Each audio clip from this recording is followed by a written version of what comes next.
जीजा हो बने रउआ साफा बेलूरा ए हो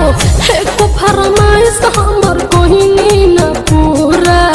जीजा हो बने रउआ साफा बेलूरा दीदिया से कह दे हम छुई छाई जानी दीदिया से कह दे हम छुई छाई जानी साली हो लेला साली हो लेला फल डबल बाकी दुआनी बाकी खेल कर दी जाके तानी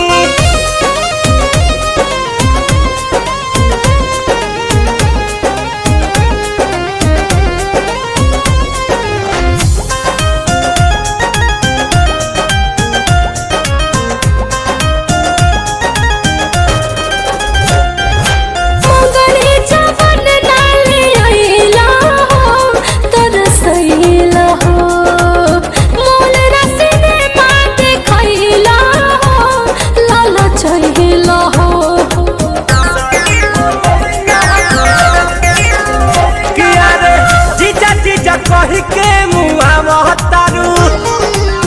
रही रही चोना देखा महतारू काट तन चरखे त जतराना बहनी काट तन चरखे त जतराना बहनी साली हो लेला साली हो लेला फल डबल बाकी दुआनी बाकी खेल कर दी जाके तहनी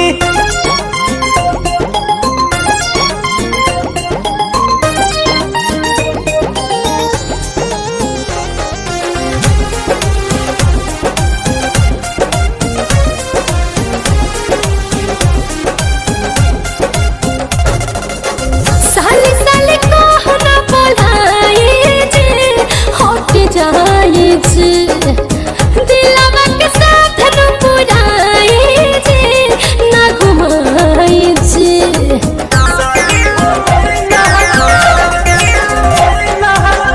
अखर कर जवा खखो रहतारू कह कहे फरक धसो रहतारू आलम दिल साथ रितस काटी जानी कहानी आलम दिल साथ रितस काटी जानी कहानी साली हो लेला